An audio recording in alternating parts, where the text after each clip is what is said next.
fases del proceso de mediación. Creo que la más importante, el aporte latinoamericano a esta fase es la de remisión. ¿Saben por qué? Hay países que han tratado de implementar un sistema de mediación, no 4 centros de mediación, un sistema de mediación escolar, familiar, comunitaria, el problema de las relaciones sociales primarias de los seres humanos, etc. Todo un sistema. Han creado después de ese sistema los centros de mediación, con todo un presupuesto impresionante. Y pasan 2 años y van 3 asuntos a mediación. La gente que puso el presupuesto dice, ¿qué es esto? No ha recuperado ni la inversión. ¿Qué pasa con la sociedad? Los valores humanos, el humanismo, la filantropía, el altruismo que trae este movimiento. ¿Dónde está su efectividad? ¿Por qué no funciona? Porque hay que ir creando la cultura en medio de los paradigmas. Es decir, nosotros debemos ir poniendo, ir ubicando estratégicamente, inteligentemente, en los lugares que tenemos de denuncias, de quejas, de sugerencias, en la Fiscalía, en la Procuraduría, en los tribunales, en la policía, a personas que conozcan de la mediación, que conozcan de las utilidades, de las ventajas que tienen, para que sean capaces de, cuando lleguen las personas con un conflicto, a entrar al sistema adversarial jurisdiccional, decir, espérese, hay otro modelo, hay otro método, hay algo que le puede servir a usted para solucionar su conflicto en unas horas, en unos días, en un par de meses, y este proceso lleva pues 15 años, y un daño moral, y un daño económico, y un daño familiar, etcétera, etcétera, etcétera. Ese es uno de los grandes aportes del proceso de mediación. Entretejer una red que lleve a la persona desde que va a denunciar hasta que se hace, aquí falta una fase final, que es el seguimiento del asunto, hasta que se hace el seguimiento.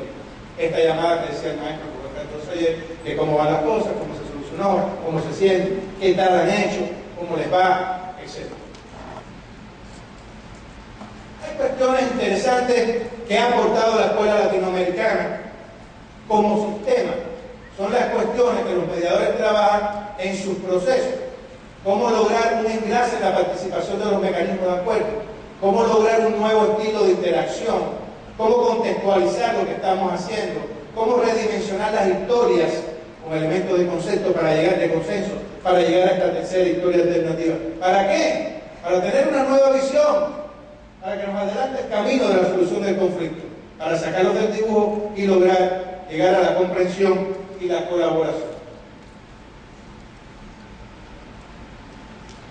Una de las cosas más importantes en el proceso de mediación, a través de unos chistes que les traigo acá, para que se diviertan un poco, que ya es una hora que podemos alcanzar.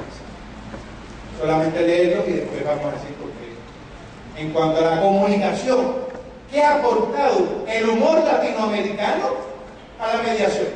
¿Dónde está el valor de ese humor? Para desarrollar el paradigma de la mediación.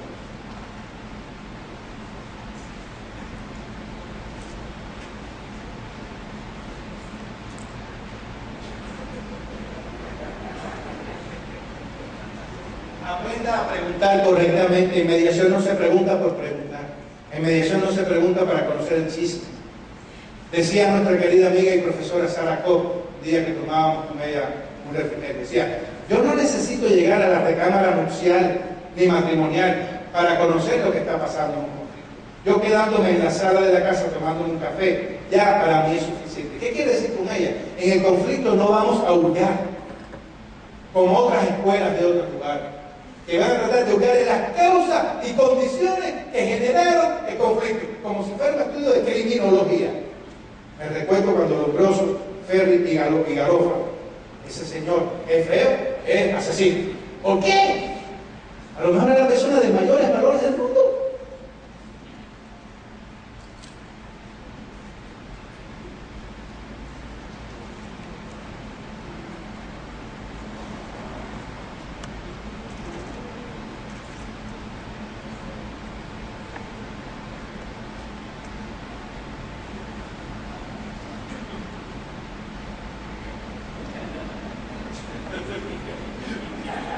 Nunca pregunte algo por lo que tendrá que disculparse. Las preguntas en mediación se preparan.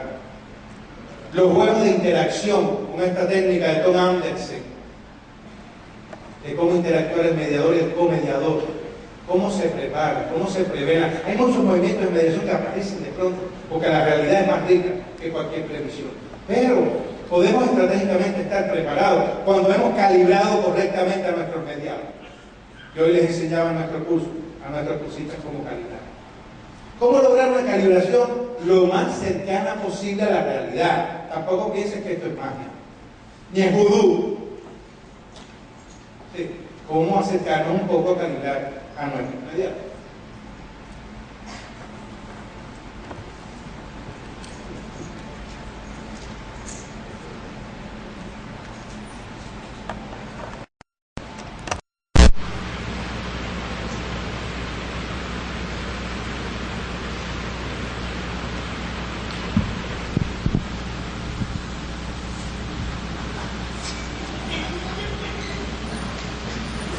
Cuando tenga que dar una excusa que sea con elegancia, no somos perfectos. Por suerte, sería muy aburrido que fuéramos perfectos todos, que todo fluyera de la manera que... Entonces, cuando hay que dar una respuesta, cuando hay que ser transparente, cuando hay que decir me equivoqué. ¿Qué es lo que nos pasa a nosotros cuando tenemos un conflicto con alguien que queremos de verdad, que amamos con toda la fuerza de nuestras entrañas? ¿Qué nos pasa cuando tenemos un conflicto, una discusión encolerizada con esa persona? Cuando vamos a la cama, ¿qué pasa? ¿Qué pasa, Fabián, cuando nos vamos a la cama? Decimos, ¿por qué? ¿Por qué lo hice? Si yo la quiero. Ese cuerpito yo lo amo. Ahora no lo voy a tener durante 15 días. Pero no tenemos el valor, por decirlo de algún modo, de llegar a donde está la dama, o el caballero, si fue la dama, y decirle, perdóname, mi amor, lo siento, me equivoqué. Sé que no actué correctamente, mi escala de valores se tambaleó ante ti, ante la incapacidad mía de lograr superar lo que me estaba pasando frente al ser amado. Aquí tienes la rosa que te debía después de eso. No tenemos eso. Entonces, tenemos que tener cuidado cuando nosotros tenemos que dar excusas en relación con lo que hacemos. Tenemos que ser lo más transparente posible. Y eso lo ha enseñado la Escuela de Mediación Latinoamericana.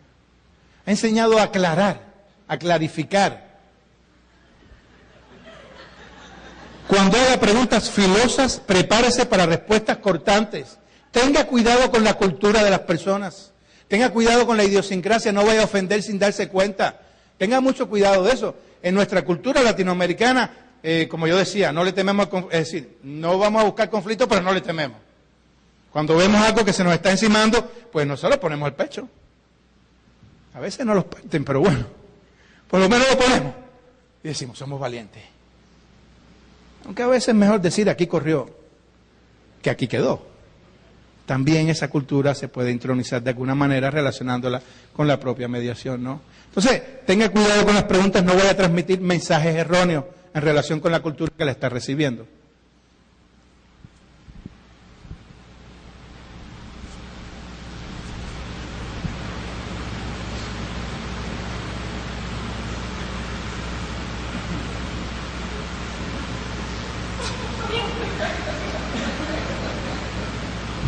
Pregunte primero antes de entrometerse. Uno siempre quiere adivinar lo que el jefe espera. No se crea divino, es un mal método. Nosotros los latinoamericanos, muchas veces así, que es nuestra cultura, nos hemos dado cuenta cuando entramos en este mundo de la mediación que no nos debemos predisponer. No debemos catalogar como previsible a lo que realmente no tiene por qué ser previsible. Imagínense ustedes que su jefe entra todos los días a su oficina diciendo, oye Martita, qué bonita estás hoy, mi reina. Oye, pero qué carita más fresca atrás. ¡Qué bueno! Venga, un beso, querida. Y eso todos los días. Y un buen día el jefe entra por la oficina, le da la espalda y sigue andando. ¿Qué piensa Martita? Uy, me quieren correr del trabajo. La muchachita nueva esa que trajo el otro día que estaba conversando mucho con él. Esa es la que quiere mi trabajo. Y nos vamos predisponiendo negativamente. Y cuando entramos al ámbito de la mediación, sabemos que es mejor preguntar, oye, jefe, ¿qué le pasa? ¿No durmió bien anoche? ¿Puedo hacer algo? Y nos quitamos la preocupación. Nos damos cuenta que los conflictos que generamos son conflictos que van en contra de nosotros mismos. Recuerden ustedes que cuando señalamos a una persona para criticarla, para decirle lo que no debe hacer, para decirle los errores que ha cometido, hay 3 dedos que están apuntando a nosotros. Hay uno que apunta al prójimo, pero hay tres que están apuntando a nosotros. El análisis no es de afuera hacia adentro, sino es de adentro hacia afuera. Vamos a analizarnos nosotros mismos primero. Y a lo mejor tenemos mucho más defectos que la persona que estamos criticando. Pasa en las reuniones, en los mítines, en los encuentros ejecutivos, en las barras ejecutivas. Cuando sale aquel señor por allá por la esquina que estaba medio dormido y dice, usted no tiene la razón, como se debe hacer es así, así, así, así. Oiga, señor, antes de decir cómo se debe hacer, demuéstreme que yo no tengo la razón.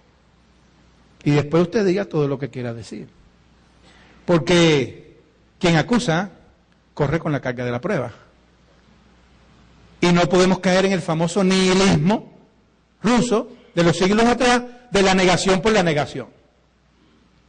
Y además tenemos que hacer, como dice el gran filósofo Jack el Destripador. Vamos por partes.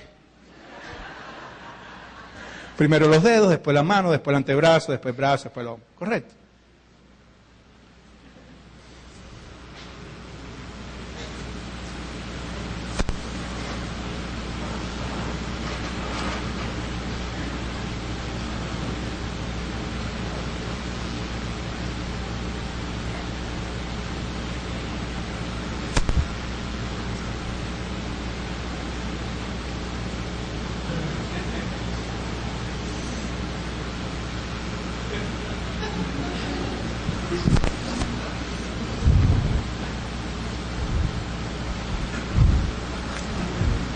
Hacía muchos años que quería tener un perro policía.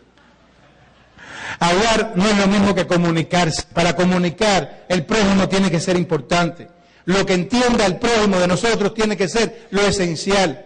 Tenemos que preparar la transmisión de los mensajes que vamos a llevar a nuestros seres queridos, a las personas con las que trabajamos, a las personas con las que elaboramos en estos sistemas de mediación. Existen muchos modelos de mediación. Aquí le traje unos cuantos que tienen que ver con lo que ha ido incidiendo poco a poco en este proceso de ir tomando un poco de unos y un poco de otros en nuestros sistemas latinoamericanos. ¿Qué nos aporta uno? ¿Qué nos aportan los otros? Para hacer nuestro traje a la medida en Monterrey, en la comunidad country, en la comunidad Vista Hermosa, etcétera. Son diversos modelos de mediación que tratan la mediación de distintos modos, ¿no? Algunos dilemas en la práctica de la mediación. Vamos entonces a demostrar, no solamente a decir, por qué Latinoamérica está a la avanzada de la mediación. ¿Dónde están los verdaderos dilemas de la práctica de la mediación? Que a mi modo de ver, nuestra Latinoamérica ha ido resolviendo, queda mucho camino por andar. Rubén decía, estamos empezando. Claro que estamos empezando. Pero hemos avanzado. Hemos dado grandes pasos en el conocimiento y la comprensión. Aquí está el Poder Judicial apoyando. Aquí está el Padre apoyando. Aquí hay organizaciones disímiles en todo México apoyando. Incluso he conocido gobernadores que se están sumando a la causa también. Entonces, ¿cuáles son los dilemas? Lo que todavía nos mantiene muy ocupados, en donde no hemos llegado a acuerdos, pero vamos por ese camino. Modelos y coherencia interna del sistema. Es decir, ¿cómo lograr un multimodelo? ¿Cómo lograr hacer ese ajiaco con todos los modelos que sea lo más adecuado para el proceso de mediación que tengo el día jueves a las 3 de la tarde con A y B? Porque sí, podemos tener un traje a la medida, pero ese traje hay que hacerle algunos ajustes a cada persona que llega, porque todas las personas tienen un grueso diferente, una altura diferente, etcétera, etcétera. Así, ¿cómo lograrlo ajustar? Solamente es colocar estos dilemas, ¿no? ¿Cómo desarrollar la ajustabilidad? La famosa resiliencia, concepto de resiliencia en mediación, ¿no? Es decir, ahora por asociación me recuerdo un día que estaba en una mesa redonda, así mismo, ¿no? Y estaba tratando de explicar este tema de la resiliencia. Y tenía una liga en la mano. Y mientras hablaba, me estaba entreteniendo jugando con la liga. Y la liga sale disparada y cae en el vaso de agua de la presidenta de la mesa. Y digo, eso es resiliencia. Cuando los objetos caen en el frío, se recogen. Y cuando los sacamos, que hay mucho calor ambiental porque no tenemos aire acondicionado, se expanden. Y aquello se cayó abajo. ¿Cómo se le ocurrió a usted? Era la única manera de salir y después pedir mil disculpas, ¿no? El vaso de agua de la presidencia de la mesa. Y eso es la resiliencia. Y eso es la resiliencia. ¿Cómo estirar? ¿Cómo ajustar? Hasta un momento en que estamos dándonos cuenta de que puede partir. Y cómo regresarlo a determinada posición para que no parta. El segundo dilema se refiere a las posibles excepciones que puede tener la confidencialidad. Ahí tienen algunas de ellas. Las que más nos abruman, las que más nosotros sentimos que pueden atacar o pueden erosionar la esencia de la institución mediación. Pero ¿qué ocurren? Hay un delito, aparece la comisión del delito. ¿Qué hacemos si tenemos el deber todos, por norma jurídica, por Estado de Derecho, de denunciar ese delito? ¿Qué hacemos? Le encontrábamos una respuesta en nuestro curso, ¿no? Ahí no se va a demostrar que existe un delito. Ahí puede haber la idea, la suspicacia, el olor de que se ha producido un delito, pero ese no es un lugar para probar que hay un delito. Los mediadores generalmente se excusan. Esa es una manera de actuar. Otros mediadores, pues, tratan de buscar algunas vías para desconocer ese tema, porque no es para probar el delito. Ahí no se ha probado ningún delito. Las razones de interés público, hay que tener mucho cuidado. Por eso los abogados son muy importantes en nuestros equipos multi y transdisciplinarios de los centros de mediación. Abogados, psicólogos, psicoterapeutas, trabajadores sociales, líderes comunitarios, amas de casa, etcétera. Pero el despacho legal es muy importante. ¿Estamos tomando acuerdos ilícitos? ¿Estamos tomando acuerdos que van contra el derecho? ¿Hasta dónde? Cuidado, los límites que tenemos. ¿Estamos tomando acuerdos que erosionan o transgreden el interés público? Cuidado también con eso. Y en cuanto al carácter vinculante o no, bueno, si los mediados quieren que lo tenga, y si no lo quieren que lo tenga, que no. No es tan así, por supuesto. No es tan simple, pero es como el principio, ¿no? Como darle el protagonismo a quienes realmente son los protagonistas de la solución de su conflicto. El responsable de tomar acuerdos, de llegar a acuerdos, no es el mediador, y los latinoamericanos no hemos dado cuenta de eso. Son los propios participantes, son los propios mediados en nuestro proceso de mediación. El dilema número 3 se refiere a la famosa neutralidad. Hay un famoso libro que acaba de salir, Más allá de la neutralidad, que explica un poco esto, ¿no? ¿Pueden realmente los mediadores ser absolutamente neutrales? ¿Pueden abstraerse de lo que está ocurriendo? Una cosa es la imparcialidad, y cuidado, hay un concepto por ahí de multiparcialidad o de interparcialidad también, ¿eh? Cuidado. Ahora, podemos ser neutrales. Recordemos el famoso síndrome de Estocolmo, aquel banco que fue asaltado por los ladrones y los que fueron capturados, los rehenes, se pusieron de acuerdo con los ladrones para contravenir lo que quería la policía. Puede ocurrir eso en cualquier proceso de mediación. Ahora, yo pregunto, ¿no es el conflicto un sistema relacional? ¿No es una relación? ¿No nos ha pasado que a veces nosotros decimos, ojalá me tire una piedra, ojalá me dé una bofetada, pero que me haga algo que me permita llegar a ella, que me permita llegar a él? El conflicto es una situación de relación y muchas veces preferimos tener un conflicto antes de ser ignorados. ¿Sí o no? ¿Cuál es el mayor látigo con que se le puede pegar a un ser humano? La indiferencia. Es preferible que le digan a uno lo que se le ocurra, que le digan, como duele, ¿no? Y los tonos, nuestra cultura tan rica en la comunicación verbal y gestual, no solamente los gestos, sino los tonos. No es lo mismo que yo diga, profesor Elizondo, que profesor Elizondo, que profesor Elizondo, que profesor Elizondo. Sí, estoy diciendo lo mismo, pero estoy mandando 4 mensajes distintos. Hay que saber analizarlo, hay que buscar, hay que calibrar, hay que saber qué significan estos mensajes y cuáles son los que envían cada uno de nuestros mediados. Si es un sistema y trabaja con la teoría de los sistemas, si el mediador entra al sistema, cualquier elemento que entra nuevo a un sistema por la propia teoría de los sistemas, ¿lo modifica o no lo modifica? Entonces hay una modificación. Entonces la neutralidad no es tan 100%. Esto podemos estar hablando 15 horas del tema, pero bueno, es solamente plantear, ubicar cuáles son los dilemas que estamos trabajando. Hegemonía o intersubjetividad. Es decir, personas que llegan a nuestro proceso de mediación y tratan de imponer su opinión y tratan de recrear en nuestra oficina de mediación un litigio, un proceso judicial. Sobre todo nuestros colegas, los abogados. Nunca se me olvidará cuando fuimos a impartir un seminario a un lugar, un famoso penalista mexicano. Terminamos la conferencia, viene, me felicita. Oye, Armando, tú no irás a aplicar esto en México, ¿eh? Hablando año 93. Tú no irás a traer esto aquí a México, ¿verdad, hermano? Tú no quieres. Tú tienes sangre de la raza, hermano. ¿Qué estás haciendo? Abogado penalista. Digo, oye, ¿y por qué me haces eso? ¿Y por qué me preguntas de esa manera? Dice, oye, porque me estás quitando los frijoles de adelante. Si la gente no litiga y no va a los tribunales, yo no tengo comida que llevar a casa. Digo, estás en un error, querido hermano. Si tú no te preparas en mediación, estás potenciando la competencia. Porque el abogado que se prepara en mediación tiene, además de la posibilidad de llevar al sistema jurisdiccional sus casos, que se tardan 15 años, de hacer en esos 15 años 2.558, por decir un número, mediaciones. Oye, ¿y qué tal están los honorarios de los mediadores?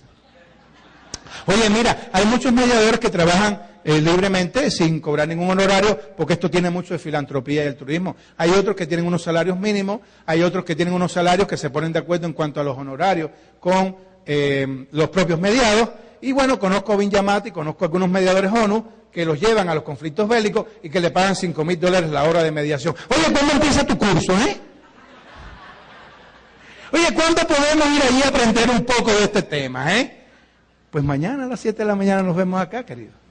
Y hoy en día tiene uno de los centros de mediación más reconocidos, no tanto como el de centros alternos, de medios alternos acá, pero muy reconocido en el mundo, por supuesto, de corazón, no porque estés presente. Y el de San Pedro, por supuesto, también. Se me iba a San Pedro y ese no se me puede ir. Entonces, hoy tiene, al lado de su oficina, de su despacho legal, uno de los centros de mediación de referencia internacional. En su despacho tiene 14 abogados y en la oficina de mediación tiene 23 mediadores. Y vosotros, ¿cómo vas, hermano?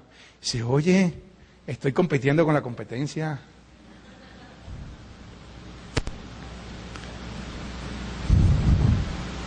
El quinto dilema se refiere, o nos vamos a inicio privadas o nos vamos en conjunto. Se refiere a la colonización del proceso de mediación en cuanto a las versiones que ya veíamos. No es necesario detenernos mucho en esto. Ya eso lo analizábamos con anterioridad.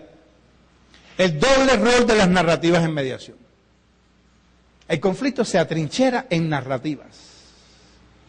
Tenemos que aprender a trabajar con las narrativas de nuestros mediados, aunque no sean las nuestras. Tenemos que adaptarnos.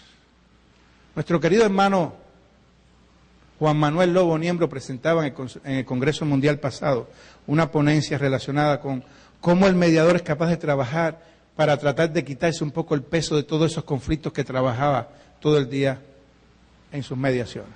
Es decir, cómo nosotros tenemos que ser lo suficientemente dúctiles, lo suficientemente flexibles, lo suficientemente comprensivos, lo suficientemente cultos, lo suficientemente preparados, con el suficiente matiz del polvo en el camino, sí, de la experiencia, la vida, no las canas, esto es polvo del camino, para ser capaces de comprender la diferencia, para ser capaces de ver en la diferencia una oportunidad, una fortaleza, para ser capaces de poner forceps en los espacios de tolerancia que nosotros mismos generamos y regeneramos en nuestros procesos de mediación.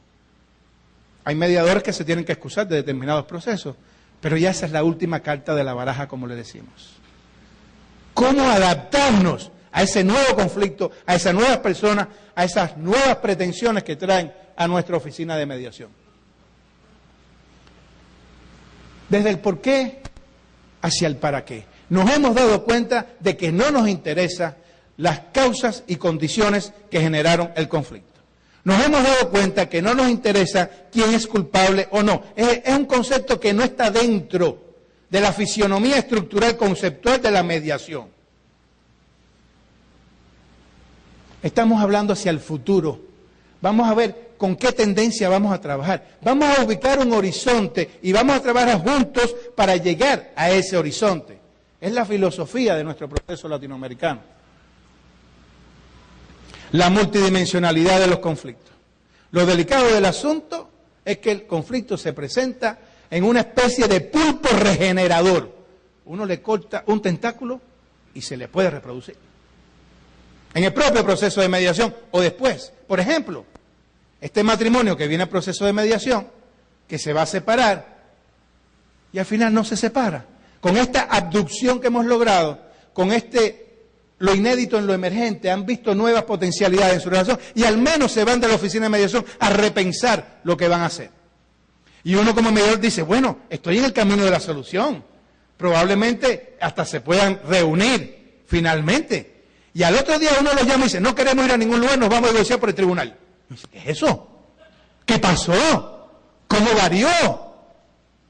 Es que llegaron a la casa y el conflicto verdadero no era generado por ellos, sino por alguna otra persona, no estoy hablando de las suegras, sino por alguna otra persona que le interesa que esa relación no exista o que exista contradictoriamente. Y no es el conflicto expreso, sino el conflicto latente, el que tiene la llamita encendida después que vinimos los bomberos y echamos todo el agua y apagamos el fuego superficial que había en esa relación. Hay una llamita ardiendo que regenera ese calor. Tenemos que tener mucho cuidado con esa regeneración de los tentáculos del conflicto como un pulpo regenerador. Cuando se produce un termoimpás, cuando los ánimos se caldean, ¿hasta dónde dejarlo correr? Hay muchos mediadores que dicen, déjenlo que las emociones afloren, eso es bueno, correcto. Dejen que la ira aflore, lo que tenemos que trabajar en su canalización, correcto también. Ahora, ¿hasta dónde? La mejor bofetada que he visto dar en la vida la he visto dar en un proceso de mediación. Se le fue de las manos al mediador. No supo contener el impas. No supo trabajar en la contención del impas. Porque es verdad que estos sentimientos y estas emociones nos dan trigo para el proceso. Nos dan utilidad para el propio proceso. Utilizamos la técnica del judoka, del jiu-jitsu, porque eso es lo que utiliza el mediador. El mediador no utiliza su fuerza. El mediador utiliza la fuerza de los mediados para derribar el conflicto.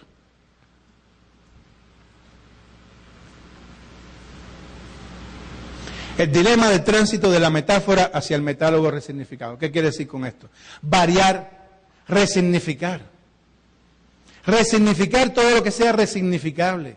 Buscar conceptos compartidos. ¿No les ha pasado nunca que en alguna discusión, en algún comentario, en alguna reunión, que separan dos personas, decir dos puntos de vista distintos, dice, yo no sé qué tú estás hablando, ¿verdad? No tengo ni idea de lo que estás diciendo. No te entiendo, no te comprendo. ¿Cómo hablar con conceptos similares que nos podamos comprender? Aquí tenemos los famosos paradigmas dialécticos a los cuales nos referíamos al principio. No los paradigmas que tenemos hoy, los paradigmas hacia dónde vamos caminando. La diferencia como multiplicidad, lo complejo como abanico de opciones, el diálogo como intercambio significativo, el enfoque del discurso desde lo metacognitivo, la contradicción como oportunidad de tolerancia, la pertinencia de la conceptualización, sentidos y significados co-construidos. El lenguaje construye al mundo, no lo representa. Encontrar lo inédito en el discurso emergente. Neutralidad como multiparcialidad. Lo alternativo que sea la confrontación del sistema judicial, ayer alguien lo mencionaba por acá también, y la asertividad que mencionaba la honorable presidenta en su discurso de ayer como presupuesto del diálogo. Es, digamos, un escenario posible, un pensamiento posible, un futuro posible al cual se está refiriendo la cultura latinoamericana, tratando de trabajar en este sistema de profilaxis social conflictual que le explicábamos con anterioridad hacia una cultura de paz. Como conclusiones, mejor que eso, quisiera presentarles un conjuro Sioux que nos explica la filosofía de lo que estamos tratando de implementar en nuestro mundo latinoamericano. Ahí vamos.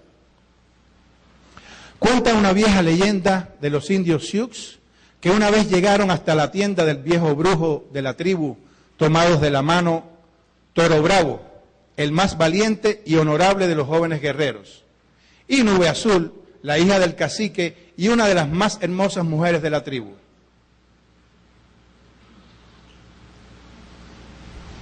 Nos amamos, empezó el joven, y nos vamos a casar, dijo ella, y nos queremos tanto que tenemos miedo, queremos un hechizo, un conjuro o un talismán, algo que nos garantice que podremos estar siempre juntos, que nos asegure que estaremos uno al lado del otro hasta encontrar la muerte. Por favor, repitieron, ¿hay algo que podamos hacer? El viejo los miró y se emocionó al verlos tan jóvenes, tan enamorados y tan anhelantes esperando su palabra. Hay algo, dijo el viejo, pero no sé, es una tarea muy difícil y sacrificada. Nube Azul, dijo el brujo, ¿ves el monte al norte de nuestra aldea? Deberás escalarlo sola y sin más armas que una red y tus manos. Deberás cazar el halcón más hermoso y vigoroso del monte. Si lo atrapas, deberás traerlo aquí con vida el tercer día después de luna llena. ¿Comprendiste? Y tú, toro bravo, siguió el brujo, deberás escalar la montaña del trueno. Cuando llegues a la cima, encontrarás la más brava de todas las águilas. Y solamente con tus manos y una red deberás atraparla sin heridas y traerla ante mí viva el mismo día en que vendrá Nube Azul. Salgan ahora. Los jóvenes se abrazaron con ternura y luego partieron a cumplir la misión. Ella hacia el norte y él hacia el sur.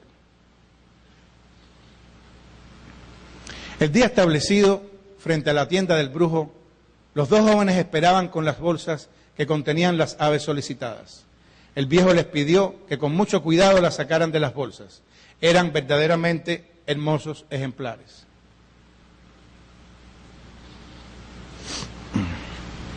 ¿Y ahora qué haremos?, preguntó el joven. ¿Los mataremos y beberemos el honor de su sangre? No, dijo el viejo. ¿Los cocinaremos y comeremos el valor en su carne?, propuso la joven. No, repitió el viejo. Harán lo que les digo. Tomen las aves y átenlas entre sí por las patas con estas tiras de cuero. Cuando las hayan anudado, suéltenlas y que vuelen libre. El guerrero y la joven hicieron lo que se les pedía y soltaron los pájaros. El águila y el halcón intentaron levantar vuelo, pero solo consiguieron revolcarse por el piso. Unos minutos después, irritadas por la incapacidad, las aves arremetieron a picotazos entre sí hasta lastimarse. Este es el conjuro. Jamás olviden lo que han visto. Son ustedes como un águila y un halcón. Si se atan el uno al otro, aunque lo hagan por amor, no solo vivirán arrastrándose, sino que además, tarde o temprano, empezarán a lastimarse el uno al otro. Si quieren que el amor entre ustedes perdure, vuelen juntos, pero jamás atados. Esa es la filosofía de lo que estamos intentando. Muchas gracias a todos por su amabilidad.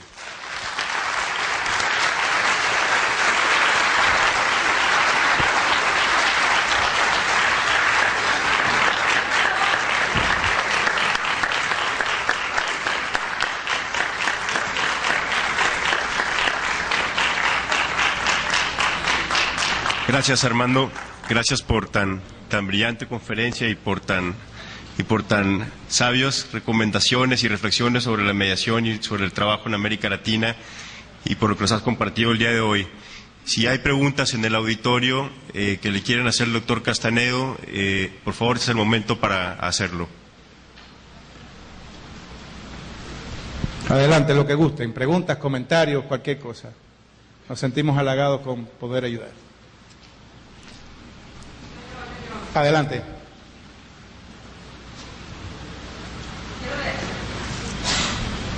Para empezar, doctor Armando, se me sale el corazón de emoción. Le agradezco de verdad haberlo conocido. Lamentablemente no pude entrar a su taller. Ojalá que el próximo año venga. Amén. Y de verdad yo siento como usted. Sé que habemos gente que queremos ayudar, que queremos aportar algo para quizás la vida futura de nuestros hijos. Gracias, doctor Armando. Gracias a ustedes por darnos la oportunidad. ¿Alguna otra persona? ¿Alguien más? ¿Alguien por acá? ¿Listo entonces? Adelante, caballero, con gusto, claro que sí. Adelante.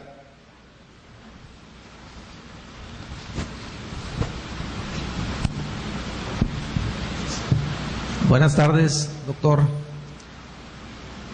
De acuerdo a lo que estuve escuchando y algunas obras que he leído, esto se trata de un cambio cultural de acuerdo a lo que se está viviendo, porque realmente la mayoría, o casi la mayoría, partimos de familias disfuncionales aún viviendo juntos.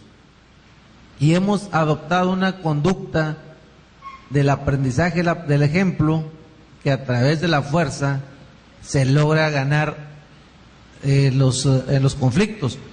Y hasta inclusive nos han dicho que el conflicto es malo, cuando la verdad es que, como dice la canción caminante, no hay camino sino se hace al andar, ¿verdad? Entonces el conflicto realmente viene siendo la fortaleza y el crecimiento del ser humano cuando se ha desarrollado con una cultura de un ambiente de armonía y de paz, y que esa se logra a través de una maduración que desafortunadamente muchas veces la vivíamos hasta una edad muy adulta. Hoy, al parecer, de acuerdo con lo que estoy viendo, se busca que las personas se empiezan a madurar en una temprana edad. Aquí la situación es,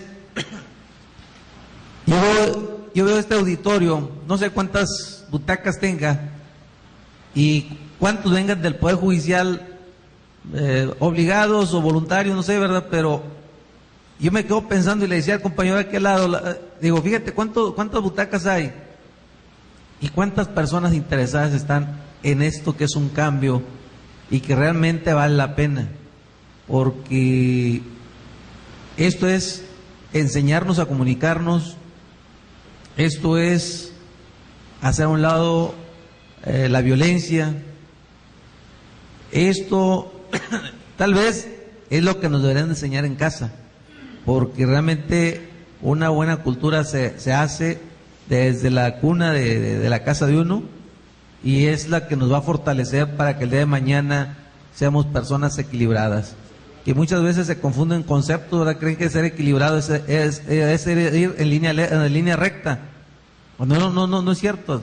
Tienes que tener tus pequeñas desviaciones para poder fortalecerte. Y realmente la conferencia que usted ha dado es muy importante, pero ojalá y que no se distorsione con muchas cosas que he estado viendo con algunos mediadores que conozco. Se están distorsionando lo que es la mediación. Lo he visto con algunos amigos, algunos compañeros, y inclusive yo les he dicho, ¿sabes qué? No creo que eso sea la mediación. Yo sí no sé quién sea el encargado, ¿verdad? Pero sí les sugeriría que pusieran un poquito más de atención en comunicar qué es la mediación realmente a las personas que están preparando. Porque me ha tocado ver, por ejemplo, en el Infonavit, la forma como llevan la mediación, no es mediación. Entonces, te dan algunas formas de llegar a un acuerdo, pero eso no es mediación, porque al final te lo están imponiendo. Y en otros lugares que también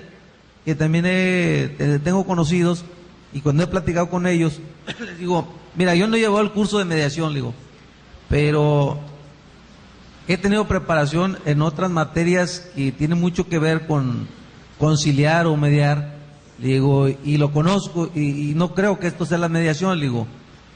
Tal vez es porque les están dando cursos muy rápido y eso empieza a distorsionar lo que ustedes están buscando, y que es muy sano, porque realmente lo que ustedes buscan es algo muy sano.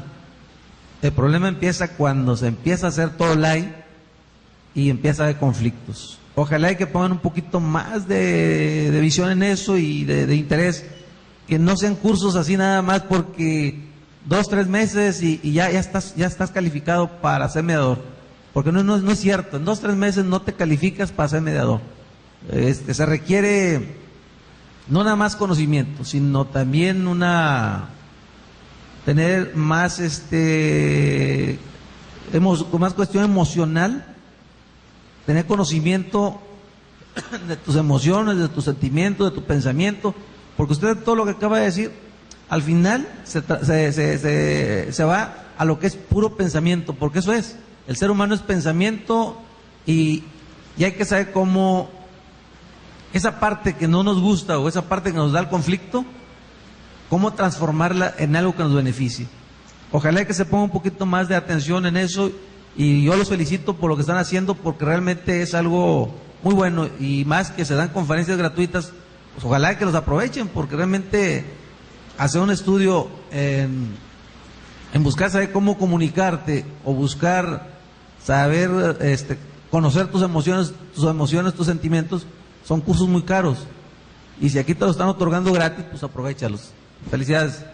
Gracias, muy amable. Su intervención me lleva a recordar a un gran amigo que nos decía, el camino es largo, muy largo.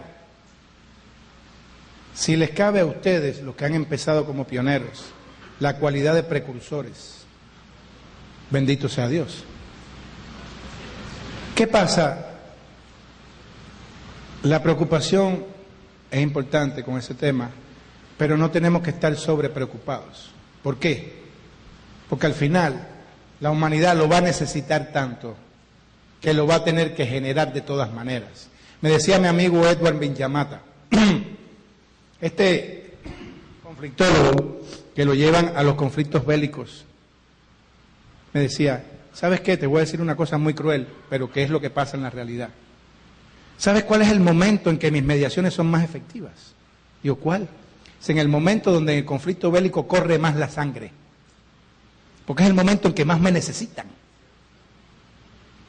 Entonces, hay una conversación que tuvo el maestro William Ury, director de un programa de negociación junto con otras personas en la escuela Harvard en la Argentina, unas conversaciones en casa de Graciela Tapia, Gachi Tapia, que tiene uno de los mejores libros de mediación que se han escrito. Se llama Herramientas para trabajar en mediación.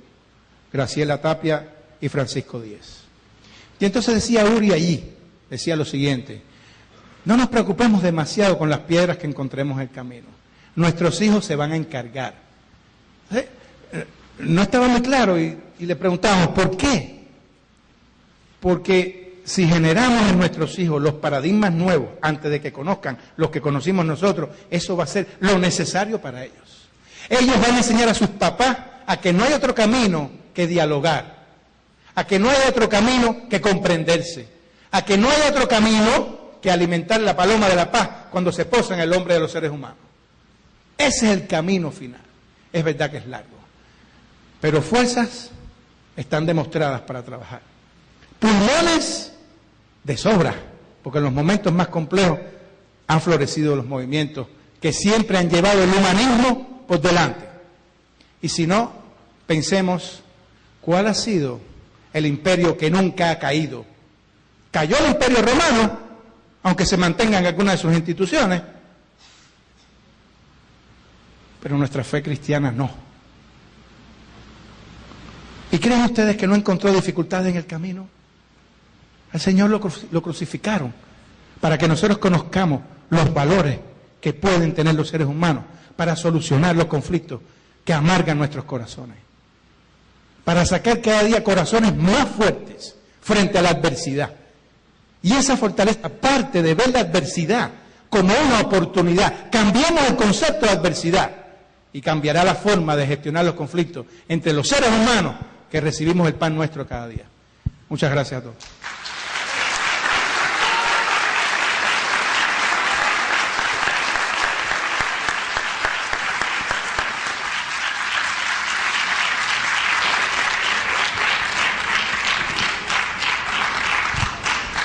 Bien, si no hay más preguntas ya, agradezco a todos la participación en este evento y quisiera entregar un reconocimiento al doctor Castanedo por su brillante conferencia que nos ha otorgado, que nos ha brindado el día de hoy.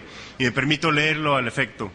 El Poder Judicial del Estado de Nuevo León otorga el presente reconocimiento al doctor Armando Castanedo Abay por su brillante conferencia Estado actual de la mediación en América Latina en el marco de su participación en la Semana de la Mediación 2012, evento organizado por el Poder Judicial del Estado de Nuevo León. Firma su servidor Rubén Cardoso Moirón, director del Centro Estatal de Métodos Alternos para Solución de Conflictos, Monterrey, Nuevo León, 23 de octubre de 2012. Armando.